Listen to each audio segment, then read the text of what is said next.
हाँ there, welcome back to my channel it's notes. आज का टॉपिक है इको बाय वाल्टर डेलामेयर।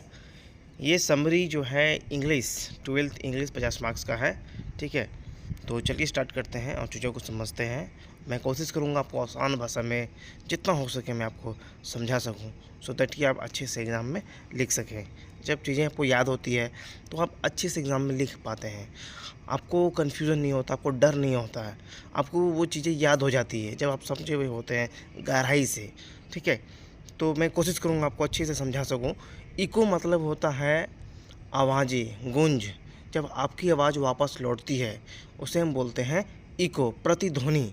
हमारी आवाज़ों का रिपीट आना, वापस आना, उसे हम लोग बोलते हैं इको। ठीक है, तो चलिए स्टार्ट करते हैं, लाइन में लाइन समझते हैं।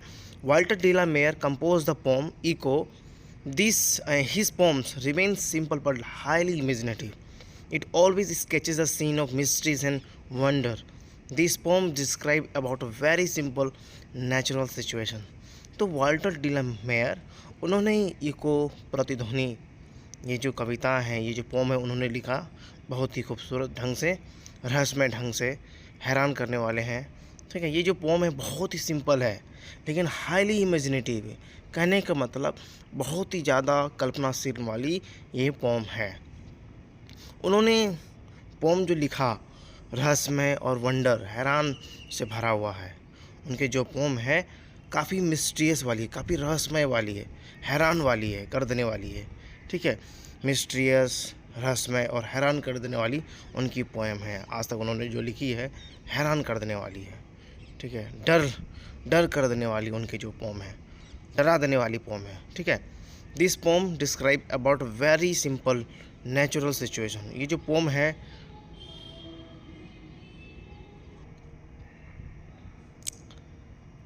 ये जो पोम है बहुत ही सिंपल है, नेचुरल सिचुएशन पर बेस्ड है।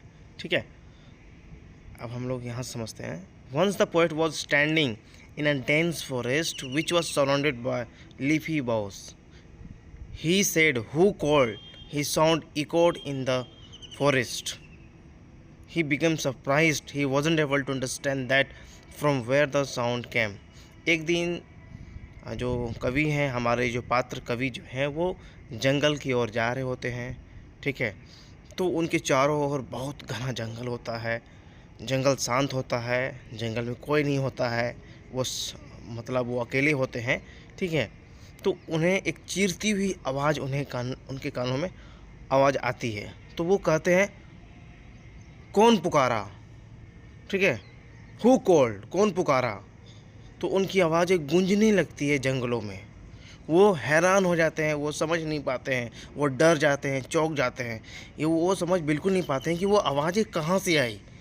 ठीक है, there was no less puzzle of birds. Birds भी जो हैं वो हैरान हो जाते हैं, चौंक जाते हैं। Later the poet realise that the sound went up to the lips and later they pass it to the branches and lips of the other trees. He also imagined that the lips had also passed the sound to sun. ये जो आवाज़ें हैं, ये जो ध्वनि है, ये पत्तियाँ जो है उसे पास करती है। ये जो पत्तियाँ हैं वो ब्रांचेस को पास करती है, शाखाओं को पास करती है, और शाखाओं जो है वो अदर ट्रीज़ में पास करती है ध्वनि। ठीक है, वो रियलाइज़ करते हैं, उसे समझ आता है। ठीक है, और ये जो ध्वनि है, ये लिप्स, ये साउंड जो है, ये लिप्स जो है वो सूर्य की ओर भेजती है। ये जो आवाज़ें हैं ये सूर्य की ओर भेजती है। ठीक है, पोएट समझते हैं ये चीज़ें। अगेन द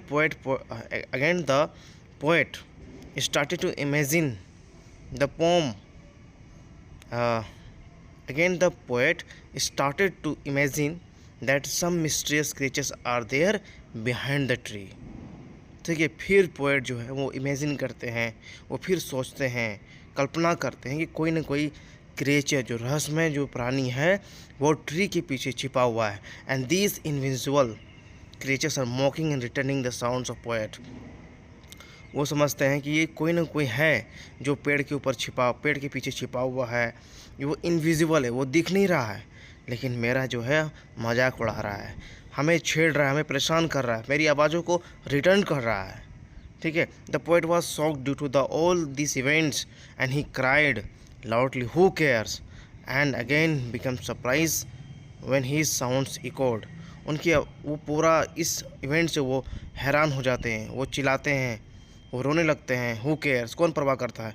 फिर उनकी आवाज़ जो है वो गूंजती है, वो हैरान हो जाते हैं, समझ नहीं पाते हैं, वो डर जाते हैं। So we can say that this poem is really a very good poem of Walter de la Mare that fills the speaker with wonder. जो हम कह सकते हैं ये जो पोएम है बहुत ही अच्छा है, ठीक है, वाल्टर डी ला मेयर की। और ये जो है कवि, ये पोएम स्पीकर को वंडर से भर देती है, हैरान से भर देती है, ठीक है। सो आपको अच्छे से समझ में आ गया। So thank you so much for watching this video.